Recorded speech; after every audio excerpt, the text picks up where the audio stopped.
আসসালামু আলাইকুম প্রিয় নবম ও দশম শ্রেণীর শিক্ষার্থী বন্ধুরা। আজকের আলোচ্য বিষয় হবে ব্যবসায় উদ্যোগ, প্রথম অধ্যায় ব্যবসায় পরিচিতি। দেখো, অনেকেই আছি আমরা মেন বইতে যে টপিকগুলো দেয়া থাকে, যে পড়াগুলো দেয়া থাকে, এইগুলো আমরা একেবারেই পড়ি না। এর জন্য দেখা যায় যে আমাদের কিন্তু টিক চিহ্ন বহ বা বহুনির্বাচনী প্রশ্ন অথবা তোমার যে সৃজনশীল প্রশ্ন আছে, এর জন্য আমরা গাইড আমাদের অনুসরণ করতে হয় এবং গাইড পড়তে হয়। এখন দেখা যায় সবসময় কিন্তু গাইড দিয়ে পড়লেই তোমার প্রশ্ন কমন পড়ে না।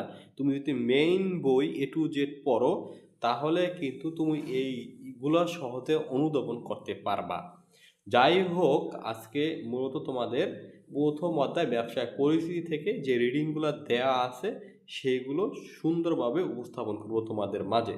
আর অবশ্যই কিন্তু এই বইটা 2026 সালে আ আ নতুন বই যে আছে, ওই বইয়ের আলোকে হবে। এখন দেখো, এখানে শুরুতে সূচিপত্রের একটু আলোচনা করি। এখানে আছে, দেখো, সূচিপত্র আছে মোট 12 টা। এখানে 12 টা অধ্যায় আছে। এই অধ্যায়গুলো থেকে আমি আবার পরে ভিডিও দেব যে কোন অধ্যায় পড়লে বেশি প্রশ্ন আসার সম্ভাবনা আছে। দেখো, প্রথম অধ্যায় যেহেতু আছে ব্যবসায় পরিস্থিতি, আমরা এটা নিয়ে আলোচনা করব। দেখো, প্রথমেই আছে ব্যবসায় পরিচিতি, ইন্ট্রোডাকশন টু বিজনেস। এখন এখানে শুরুতেই আমরা পড়ব যে বলছে ব্যবসার উৎপত্তি মূলে ছিল মানুষের অভাববোধ। তাহলে এখন এটা থেকে কিন্তু প্রশ্ন আসতে পারে ঠিক চিহ্ন যে ব্যবসার উৎপত্তি ছিল মূলত মানুষের মানে 4-5টা অপশন দিয়ে থাকতে পারে। এবার দেখো আছে যে অভাব পূরণের লক্ষ্যেই মানুষ বিভিন্ন অর্থনৈতিক কর্মকাণ্ডের মাধ্যমে উপার্জন প্রচেষ্টায় জড়িত হয়। মূলত অর্থনৈতিক কর্মকাণ্ড ও লেনদেনকে ঘিরেই উদ্বুদ্ধ হয় ব্যবসায়। এখন দেখো, কি নিয়ে মূলত ব্যবসার উদ্বুদ্ধ হয়, সেটা হচ্ছে অর্থনৈতিক কর্মকাণ্ড ও লেনদেনকে ঘিরেই মূলত তোমার ব্যবসার উদ্বুদ্ধ হয় বা উদ্ভাবন হয়। এই অধ্যায় থেকে আমরা ব্যবসায়ের ধারণা, উৎপত্তি, বৈশিষ্ট্য, প্রকারভেদ ও ব্যবসায়ী পরিবেশ সহ বিভিন্ন দিক সম্পর্কে বিস্তারিত জানতে পারবো। এবার দেখো যে এই অধ্যায়ে শেষে আমরা যা জানতে পারবো বা শিখতে পারবো, সেটা হচ্ছে ব্যবসার ধারণা, উৎপত্তি, কর্মবিকাশ ধারণা বর্ণনা করতে পারবো, ব্যবসার পরিধি বৈশিষ্ট্য ব্যাখ্যা করতে পারবো, ব্যবসার প্রকারভেদ বর্ণনা করতে পারবো, ব্যবসার গুরুত্ব ব্যাখ্যা করতে পারবো, শিল্পের ধারণা ও প্রকারভেদ বর্ণনা করতে পারবো, বাণিজ্যের ধারণা ও প্রকারভেদ ব্যাখ্যা করতে পারবো, সেবার ধারণা ও প্রকারভেদ উদাহরণ সহ ব্যাখ্যা করতে পারবো। এবার সর্বশেষ আছে, দেখো যে বলছে ব্যবসার উপর প্রভাব বিস্তারকারী পরিবেশের উপাদান চিহ্নিত করতে পারবো। এবার দেখো ব্যবসার ধারণা, কনসেপ্ট অফ বিজনেস। এখানে বলছে যে ব্যবসায় শিক্ষার শিক্ষক জনাব আসাদুজ্জামান নবম শ্রেণী ব্যবসায় উদ্যোগের বিষয়ে প্রথম ক্লাসে আসলেন। শিক্ষার্থীরা তাকে আন্তরিকভাবে স্বাগত জানালো। শুভেচ্ছা বিনিময়ের পর তিনি শিক্ষার্থীদের সকলের উদ্দেশ্যে প্রশ্ন রাখলেন, তোমাদের মধ্যে কে কে ব্যবসায়ী পরিবার থেকে এসেছো? একজন শিক্ষার্থী বলল তার বাবার চালের ব্যবসা আছে। আরেকজন শিক্ষার্থী বলল তার বাবার হাঁস মুরগির খামার আছে। আরেকজন শিক্ষার্থী বলল তার বাবার ওষুধের দোকান আছে। অন্য একজন শিক্ষার্থী বলল তার মায়ের একটি বিউটি পার্লার আছে। শিক্ষক সকলের কথা মন দিয়ে শুনলেন এবং বললেন, ধান, চাল, হাঁস মুরগি, ওষুধ বিক্রয় এবং বিউটি পার্লার পরিচালনা করা প্রত্যেকটি একটি অর্থনৈতিক কাজ। তোমাদের অভিভাবকদের সবগুলো অর্থনৈতিক কাজ ব্যবসায়ের অন্তর্ভুক্ত হবে যদি তারা জীবিকা নির্বাহ ও মুনাফার আশায় উক্ত কাজগুলো করে থাকেন। এখন বলছে শিক্ষার্থীদের বলছে তারা হাঁস মুরগি পালে, তারপরে তোমার বিউটি পার্লার আছে, ওষুধের তো দোকান আছে, চালের ব্যবসা আছে। দেখো, এগুলো যদি সে জীবিকা নির্বাহের জন্য যদি করে, ঠিক আছে, বা মুনাফার আশায় করে, তাহলে এগুলোকে মূলত ব্যবসায় বলা যাবে। ঠিক আছে? এবার বলছে যে সাধারণভাবে মুনাফা অর্জনের লক্ষ্যে পরিচালিত অর্থনৈতিক কর্মকাণ্ডকে ব্যবসায় বলে। এখন একটা প্রশ্ন তুমি পেয়ে গেছো, সেটা হলো ব্যবসায় কাকে বলে। তুমি সাধারণভাবে না বললে বলতে পারো যে মুনাফা অর্জনের লক্ষ্যে পরিচালিত অর্থনৈতিক কর্মকাণ্ডকে ব্যবসায় বলে। আবার বলি যে মুনাফা অর্জনের উদ্দেশ্যে বা মুনাফা অর্জনের লক্ষ্যে পরিচালিত অর্থনৈতিক কর্মকাণ্ডকে ব্যবসা বলে। এবার দেখো বলছে পারিবারিক সদস্যদের জন্য খাদ্য উৎপাদন করা, হাঁস মুরগি পালন করা, সবজি চাষ করাকে ব্যবসায় বলা যায় না। আবার একটু দেখো এখান থেকে সুন্দরভাবে বোঝার চেষ্টা করবা যে পরিবারের সদস্যদের জন্য খাদ্য উৎপাদন করা, হাঁস মুরগি পালন করা, সবজি চাষ করাকে ব্যবসায় বলা যায় না। ঠিক আছে, তুমি যদি মুনাফা অর্জনের উদ্দেশ্যে করো তাকেই ব্যবসা বলবে, কিন্তু যদি তোমাদের নিজের দৈনন্দিন চাহিদা পূরণের জন্য যেইগুলা উৎপাদন করো ওইগুলাকে কিন্তু ব্যবসায় বলা যাবে না। এখন এখানে বলছে দেখো, কিন্তু যখন কোনো কৃষক মুনাফার আশায় ধান চাষ করে বা সবজি ফলায় তা ব্যবসা বলে গণ্য হবে। এই যে একটু আগে আমি যা বললাম যে কেউ যদি পরিবারের জন্য নিজেদের চাহিদা পূরণের জন্য কোনো সবজি বা কোনো কাজ করে ওটাকে ব্যবসায় বলা যাবে না, কিন্তু কেউ যদি এগুলো বা মুনাফা আর আশায় বা মুনাফা অর্জনের উদ্দেশ্যে যদি কাজ করে তখন সেটাকে মূলত ব্যবসা বলে গণ্য হবে। তবে মুনাফা অর্জনের উদ্দেশ্য পরিচালিত সকল অর্থনৈতিক কর্মকাণ্ড ব্যবসায় বলে গণ্য হবে যদি সেগুলো দেশের আইনে বৈধ ও সঠিক উপায়ে পরিচালিত হয়। এরপর বলছে দেখো যে ব্যবসায়ের আরও কিছু বৈশিষ্ট্য আছে যা একে একে অন্য সব পেশা থেকে আলাদা করেছে। ব্যবসা একটি স্বাধীন পেশা। এখন ঠিক চিহ্নে তোমাদের আসতে পারে ব্যবসায় কি পেশা, ও এখানে 3-4টা অপশন থাকতে পারে, তুমি বলতে পারো স্বাধীন পেশা। ব্যবসায়ের সাথে জড়িত পণ্য বা সেবার অবশ্যই আর্থিক মূল্য থাকতে হবে। এখন এখানে বলছি কি দেখো যে ব্যবসার সাথে জড়িত পণ্য বা সেবার অবশ্যই কিন্তু কি থাকতে হবে, একটা আর্থিক মূল্য থাকতে হবে। ব্যবসায়ের আরেকটি বৈশিষ্ট্য হলো এর সাথে ঝুঁকি ও অনিশ্চয়তা সম্পর্ক রয়েছে। মূলত মুনাফা অর্জনের আশাতেই ব্যবসায়ী অর্থ বিনিয়োগ করে। ব্যবসায়িক কর্মকাণ্ডের মাধ্যমে মুনাফা অর্জনের পাশাপাশি অবশ্যই সেবার মনোভাবও থাকতে হবে। এখন বলছে তুমি শুধু মুনাফা অর্জনেরই উদ্দেশ্যে ব্যবসা করবা, কিন্তু সেখানে তোমার কোনো সেবা থাকবে না বা সেবা কর্ম থাকবে না, সামাজিক মানে কর্মকাণ্ড থাকবে না, এটা কিন্তু হতে হবে না। এখানে বলছে দেখো ব্যবসায় আরেকটি গুরুত্বপূর্ণ দিক হলো এতে নৈতিকতা ও সামাজিক দায়বদ্ধতার বিষয়টি বিবেচনা করতে হবে।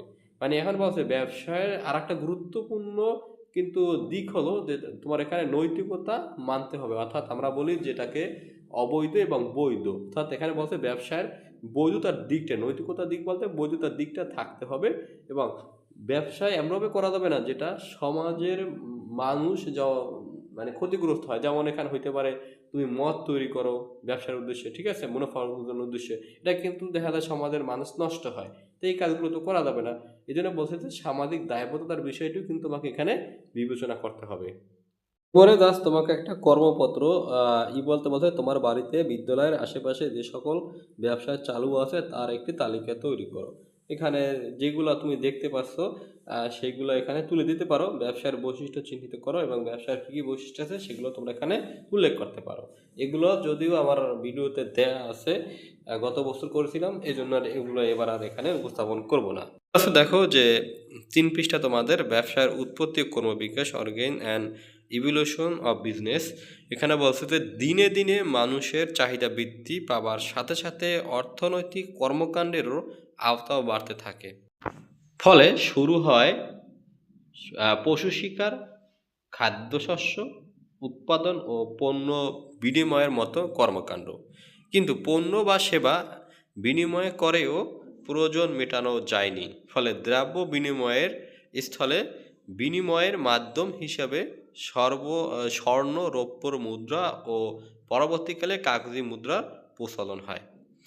এখানে বলছে কথা দেখো যে দিনে দিনে মানুষের চাহিদা বাড়ার সাথে সাথে মানুষের অর্থনৈতিক কর্মকাণ্ডের আওতাও বাড়তে থাকে, মানে মানুষের অর্থের যে একটা চাহিদা সেটাও বাড়তে থাকে। ফলে মানুষের মাঝে শুরু হয় পশু শিকার, খাদ্য কীভাবে উৎপাদন করা যায়, পণ্য বিনিময় করা। বিনিময় মানে একজন থেকে আরেকজন পণ্য নিত, অর্থাৎ আমার যদি ডাল প্রয়োজন হতো আমি তার কাছ থেকে চাল নিয়ে যেতাম, আবার তার যদি কোনো তোমার যেমন আমি স্বাভাবিকভাবে কই আলু প্রয়োজন হইতো সেখান থেকে পেঁয়াজ নিত, অর্থাৎ যার যেটা প্রয়োজন একজন আরেকজন থেকে মানে হাত বদল করত। ঠিক আছে? এটাকে মূলত বলে তোমার পণ্য বিনিময় বা দ্রব্য বিনিময়। কিন্তু পণ্য বা দ্রব্য বিনিময় করেও কিন্তু তাদের প্রয়োজন মেটানো যায়নি। দেখা যায় যে অনেকের এগুলো ছিল না বা কম ছিল। দেখা যায় পরবর্তীতে সেগুলো ক্রয় করতে পারে নাই। এর ফলে তোমার দেখা যায় যে আমাদের কিন্তু স্বর্ণ বা যার রূপা ছিল, ওই পণ্য স্বর্ণ এবং রূপার পরিমাপ করে তারপরে কিন্তু তারা এই তাদের যে দৈনন্দিন প্রয়োজন ছিল এগুলো মেটাতো। এবার বলা আছে যে এই মূলত তোমার যে মানুষের চাহিদা, এই চাহিদার ভিত্তিতেই পরবর্তীতে কিন্তু তোমার বিভিন্ন মুদ্রার প্রচলন হয় বা কাগজি মুদ্রারও প্রচলন হয়। এবার বলছে দেখো ব্যবসায় ক্রমবিকাশের এই ধারাকে প্রাচীন আম, বা মধ্য ও আধুনিক যুগ এই ৩ পর্যায়ে বিভক্ত করা হয়েছে। তোমাদের কিন্তু এখানে আসতে পারে কিছু কিছু প্রশ্ন, যেমন ব্যবসায়ের ক্রমবিকাশের আহ, কয়টি ধারা? তোমরা বলবো যে ৩টি ধারা। একটা হচ্ছে মধ্যযুগ, আহ, তারপর হচ্ছে প্রাচীন যুগ, মধ্যযুগ ও আধুনিক যুগ। আর এরপরে কিন্তু বেশিরভাগই তোমার আসছে যে দ্রব্য বিনিময়ের তোমার মধ্য পর্যায়ে কি কি ব্যবহার করা হতো। যেমন এখানে আছে দেখো স্বর্ণ, রূপা, রৌপ্যের মুদ্রা। মানে স্বর্ণ ও রৌপ্যের মুদ্রা কিন্তু ব্যবহার হতো। এবং প্রথম ব্যবসায়ের প্রথম পর্যায়ে কিন্তু তারা পণ্য বিনিময় করত। দ্বিতীয় পর্যায়ে এসে তারা স্বর্ণ এবং রূপার মুদ্রা প্রচলন করত, এবং আধুনিক যুগে এসে কিন্তু কাগজি মুদ্রার প্রচলন হয়েছে। এবার সামনে একটা যুগ হবে যেখানে শুধুমাত্র কয়েন, অর্থাৎ সেটা আমরা অলরেডি আছি, ইলেকট্রনিক মানি আর কি, যে টাকা আমাদের সাথে সাথে না রাখলেও হয়, কার্ড দিয়ে টাকা উঠালেই হয়। যাই হোক, এই বিষয়ে পরে আলোচনা করব। এবার আছে দেখো ব্যবসায়ের ক্রমবিকাশের ধারা। এই যে 3টা ধারা আছে এখানে সুন্দরভাবে তারা উপস্থাপন করে দিছে। এবার এখানে আছে দেখো যে প্রাচীন যুগ কি আছে? মানুষ করতো কি? পশু শিকার করত, মৎস্য শিকার করত, ফলমূল আহরণ করত, কৃষি কার্য করত এবং দ্রব্য বিনিময় করত। এইখান থেকে দেখো মধ্যযুগে এসে কি কি পরিবর্তন হয়েছে, যে বিনিময়ের মাধ্যম হিসাবে দুষ্প্রাপ্য, যেমন কি আছে শামুক, ঝিনুক, কুড়ি ও পাথর ব্যবহার। মানে তারা তাদের যে পণ্যটা প্রয়োজন হইতো সেই অনুযায়ী এখান থেকে তারা শামুক, ঝিনুক, কুড়ি, পাথর এগুলা মূলত তোমার টাকা হিসাবে তখনকার মানুষ ব্যবহার করত। এবার আছে দেখো বিনিময়ের মাধ্যম হিসাবে তোমার স্বর্ণ, রৌপ্য ও অন্যান্য ধাতব মুদ্রার ব্যবহার। এবার আছে কাগজি মুদ্রার প্রচলন। এবার আছে বাজার ও শহর সৃষ্টি এবং ব্যবসায় সংগঠনের উদ্ভাবন, এগুলো মূলত তোমার মধ্যযুগে সংগঠিত হয়েছে। এবার দেখো আধুনিক যুগে কি আছে? শিল্প বিপ্লব হয়েছে, তথ্য ও যোগাযোগ প্রযুক্তির উন্নয়ন হয়েছে, বিভিন্ন শিল্প কারখানার বিকাশ, বৃহদায়তন উৎপাদন ও বন্টন ব্যবসায়ের প্রচলন, ব্যাংক ও বীমা ব্যবসায় সম্প্রসারণ, এটিএম কার্ড প্রচলন, মোবাইল ব্যাংকের প্রচলন। এগুলো তো আর কি বলবো, তোমরা আধুনিক যুগে এসে এগুলো তো সবাই বেশি ব্যবহার করছো। যে ব্যবসায়ের আওতা ও প্রকারভেদ, scope and the classification of business. এখানে বলছে দেখো যে বর্তমানে ব্যবসায় শুধু পণ্য দ্রব্য ক্রয় বিক্রয়ের মধ্যে সীমাবদ্ধ নয়। হ্যাঁ, এটা সত্য কথা। পণ্য দ্রব্য ও সেবাকর্ম উৎপাদন, পণ্য দ্রব্য বিনিময় ও এর সহায়ক কাজের সমষ্টিকে ব্যবসায় বলে। পণ্য দ্রব্য বিনিময় সংক্রান্ত সহায়ক কাজে পরিবহন, বীমা, ব্যাংকিং, গুদামজাতকরণ ও বিজ্ঞাপন গুরুত্বপূর্ণ ভূমিকা পালন করে। এখন দেখো যে পণ্য দ্রব্য বিনিময়ের ক্ষেত্রেও কিন্তু অনেকগুলো কাজ আছে বা সহায়ক কাজ আছে। সেটা হলো তুমি শুধুমাত্র পণ্য উৎপাদন করে থাকবা তাতে হবে না, সেই পণ্য তো তোমার প্রকৃত ভোক্তাদের কাছে পৌঁছতে হবে। তার জন্য কি আছে? পরিবহন লাগবে, তারপর তোমার বীমা করা লাগবে, আবার ব্যাংকিংয়ের মাধ্যমে টাকা লেনদেন করা লাগবে, পণ্য গুদামজাতকরণ করে রাখা লাগবে, নয়তো দেখা যায় এক কথায় সব পণ্য নষ্ট হয়ে যেতে পারে। তারপরে এর বিজ্ঞাপন দিতে হবে। বিজ্ঞাপন কেন দেওয়া হয়? এগুলো তো মানুষের কাছে সম্প্রচারের জন্য, যে এটা ভালো পণ্য, এটা আমাদের পণ্য, জাস্ট মানুষের কাছে পণ্যটার কী কী উপকারিতা আছে এগুলো তুলে ধরার জন্য। এবার বলছে দেখো যে আধুনিক ব্যবসায়কে প্রধানত 3 ভাগে ভাগ করা হয়েছে। একটা হলো শিল্প, ইন্ডাস্ট্রি, দ্বিতীয় নাম্বার আছে বাণিজ্য মানে কমার্স, তৃতীয় নাম্বার আছে প্রত্যক্ষ সেবা বা ডাইরেক্ট সার্ভিস। এখন দেখো এই যে ব্যবসায়কে মূলত তোমার 3টে ভাগে ভাগ করা হয়েছে। একটা হচ্ছে শিল্প, একটা হলো বাণিজ্য, আর একটা হলো তোমার কি যে প্রত্যক্ষ সেবা। এখন দেখো শিল্পের মধ্যে কি কি অন্তর্ভুক্ত আছে, যেমন প্রজনন শিল্প, নিষ্কাশন শিল্প, নির্মাণ শিল্প, সেবামূলক শিল্প এবং উৎপাদন শিল্প। এরপরে এগুলো নিয়েও কিন্তু বিস্তৃত সামনে আলোচনা করব। এবার দেখো আছে যে বাণিজ্য। বাণিজ্য কি আছে? পণ্য বিনিময়, যে ক্রয় বিক্রয়, পরিবহন, গুদামজাতকরণ, ব্যাংকিং, ব্যাংক, বীমা, বিজ্ঞাপন এগুলো। প্রত্যক্ষ সেবা কি আছে? যে আইন বৃত্তি, ডাক্তারি, প্রকৌশল বৃত্তি, তারপর আছে অডিট ফার্ম, ইন্টারনেট সেবা, কেয়ার গিভিং এগুলো। এরপর দেখো আমরা তো বলছিলাম যে এর আগে যে শিল্প মানে ইন্ডাস্ট্রি এর বিস্তারিত আলোচনা এখানে করা হবে। শিল্পকে উৎপাদনের বহন হিসেবে বিবেচনা করা হয়।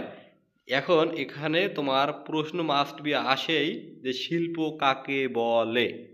তোমরা এভাবে উত্তর দেবো, এখানে দেয়া আছে দেখো, যে প্রক্রিয়ায় প্রাকৃতিক সম্পদ আহরণ, কাঁচামালে রূপান্তর এবং প্রক্রিয়াজাতকরণের মাধ্যমে কাঁচামালকে মানুষের ব্যবহার উপযোগী পণ্যে পরিণত করা হয় তাকে শিল্প বলে। আবার দেখো বলছি যে শিল্প কাকে বলে, এই প্রশ্নটা 1 মার্কের জন্য আমাদের আসছে, তোমাদেরও আসার সম্ভাবনা বেশি। ঠিক আছে, অনেক সময় দেখা যায় তোমাদের ইতেও উদ্দীপকে এভাবে থাকতে পারে এবং সেই অনুযায়ী তোমাদের কিন্তু গঘা প্রশ্নের সমাধান দিতে দেওয়া লাগতে পারে। এখন দেখো এখানে বলছে যে প্রক্রিয়ায় প্রাকৃতিক সম্পদ আহরণ, কাঁচামালের উপাদান এবং প্রক্রিয়াজাতকরণের মাধ্যমে কাঁচামালকে মানুষের ব্যবহার উপযোগী পণ্যে পরিণত করা হয় তাকে শিল্প বলে। শিল্প প্রধানত 5 ভাগে ভাগ করা হয়েছে। টিক চিহ্ন আসতে পারে। শিল্পকে মূলত কয় ভাগে ভাগ করা হয়েছে? 3 ভাগে, সরি 5 ভাগে। আর ব্যবসায়কে মূলত তোমার 3 ভাগে ভাগ করা হয়েছে। এবার এখন বলছে দেখো যে শিল্পকে প্রধানত 5 ভাগে ভাগ করা হয়েছে। একটা হলো প্রজনন শিল্প। প্রজনন শিল্পটা কি, এই বিষয়ে কিন্তু তোমাদের আসতে পারে। ঠিক আছে, এখন বলছে উৎপাদিত সামগ্রী পুনরায় সৃষ্টি বা উৎপাদনের কাজে ব্যবহৃত হয়, যেমন নার্সারি এবং হ্যাচারি ইত্যাদি। উৎপাদন সামগ্রী পুনরায় সৃষ্টি বা উৎপাদনের কাজে ব্যবহৃত হয়, যেমন নার্সারি, হ্যাচারি। যেমন আছে তোমার আম গাছ, তারপর পেয়ারা গাছ, লেবু গাছ ইত্যাদি হলো প্রজনন শিল্পের অন্তর্ভুক্ত। পরে আছে দেখো নিষ্কাশন। শিল্পের মাধ্যমে ভূগর্ভস্থ পানি বা বায়ু হতে প্রাকৃতিক সম্পদ আহরণ করা হয়, যেমন খনিজ শিল্প। এই বিষয়ে তো সবাই তোমরা জানো। এবার আছে দেখো 3 নম্বরে যে নির্মাণ, কনস্ট্রাকশন। শিল্পের মাধ্যমে রাস্তাঘাট ও সেতু ইত্যাদি নির্মাণ করা হয়। এবার আছে উৎপাদন। শিল্পে শ্রম ও যন্ত্রের ব্যবহারের মাধ্যমে কাঁচামালকে প্রক্রিয়াজাত করে চূড়ান্ত পণ্যে রূপান্তর করা হয়, যেমন বস্ত্র শিল্প, যেমন আমরা যে জামা কাপড়গুলো পরি এগুলো। আচ্ছা দেখো সেবা। সেবা শিল্প বিভিন্ন প্রকার সেবা প্রদানের মাধ্যমে মানুষের জীবনযাত্রা সহজ ও আরামদায়ক করে, যেমন বিদ্যুৎ, গ্যাস উৎপাদন ও বিতরণ, ব্যাংকিং ও স্বাস্থ্যসেবা ইত্যাদি। এবার দেখো কর্মপত্র তোমাদের 2তে দাদা এখানে বলছে যে বিভিন্ন প্রকার শিল্পের 5টি করে উদাহরণ দাও। এখানে প্রজনন শিল্প, নিষ্কাশন শিল্প, নির্মাণ শিল্প, উৎপাদন শিল্প এবং সেবামূলক শিল্প, এবং প্রত্যেকটা শিল্পেরই কিন্তু তোমার একটা একটা করে উদাহরণ দেয়া আছে, বাকিগুলো তোমাদের দিতে হবে। বাট আমি মনে করি যে এগুলো দেয়া, এগুলো কাজ করা ভালো, তাহলে তোমরা জানতে পারবা। তো কিন্তু এগুলো তোমার পরীক্ষা তো আসবে না, কিন্তু তারপর কিছু জানাটা ভালো। এবার দেখো দেয়া আছে বাণিজ্য মানে কমার্স। এখন বলছে বাণিজ্যকে ব্যবসায়ের পণ্য বা সেবা সামগ্রী বন্টনকারী শাখা হিসেবে বিবেচনা করা হয়। এবার আছে দেখো যে ব্যবসায় বা শিল্পে ব্যবহৃত কাঁচামাল উৎপাদকের নিকট পৌঁছানো কিংবা শিল্পে উৎপাদিত পণ্য বা সেবা সামগ্রী ভোক্তাদের নিকট পৌঁছানোর সকল কার্যাবলীকে বাণিজ্য বলে।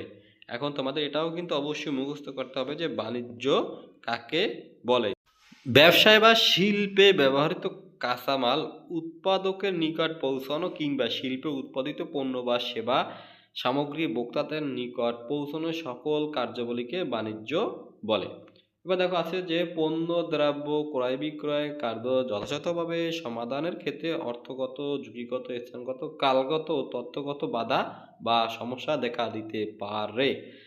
এখন দেখো এখানে কি কি বলছে যে পণ্যদ্রব্য তোমার বিক্রয় কার্যক্ষেত্রে কি কি তোমার এখানে কাজ জড়িত, যেমন এখানে আছে অর্থগত, যুক্তিগত, স্থানগত, কালগত, তথ্যগত বাধা ও সমস্যা দেখা দিতে পারে। এই সকল বাধা দূরীকরণে বাণিজ্যের বিভিন্ন অঞ্চল যেমন পরিবহন, গুদামজাতকরণ, ব্যাংকিং, বীমা, বিপণন ও বিজ্ঞাপন ইত্যাদি সহযোগিতার প্রয়োজন হয়। বাণিজ্যকে আধুনিক কালে ব্যবসায় টু ব্যবসায় অর্থাৎ বিজনেস টু বিজনেস বলেও অভিহিত করা হয়। এরপরে ৫ পৃষ্ঠা এখানে আছে দেখো, নিম্নে বাণিজ্যের বিভিন্ন উৎপাদনের ভূমিকা ছকে তোমার প্রদর্শন করা হলো। এখানে দেওয়া আছে যে বাণিজ্যর বিভিন্ন উপাদানের কাজ। যেমন এখানে কি আছে? ব্যবসার ক্ষেত্রে বিভিন্ন ধরনের বাধা। এটা হতে পারে তোমার যে সত্ত্বগত হতে পারে, মানে মালিকানাধীন হতে পারে, ব্যক্তিগত হইতে পারে, এটা স্থানগত, সময়গত, অর্থগত, ঝুঁকিগত, তথ্যগত। এবার আছে বাণিজ্যের উপাদান। সেটা হচ্ছে পণ্য বিনিময়, পরিবহন, গুদামজাতকরণ, ব্যাংকিং, ব্যাংক, বীমা, বিজ্ঞাপন। এবার আছে ভূমিকা। দেখো এখানে মানে তোমার বিস্তারিত দেওয়া আছে, মালিকানা সংক্রান্ত বাধা দূর করে। এটা কি করে তোমার? এবার আছে যে তোমার স্থানগত বাধা দূর করে, মানে বাণিজ্য কি কি দূর করে এটা বলছে। এবারে আছে সময়গত বাধা দূর করে, অর্থ সংক্রান্ত বাধা দূর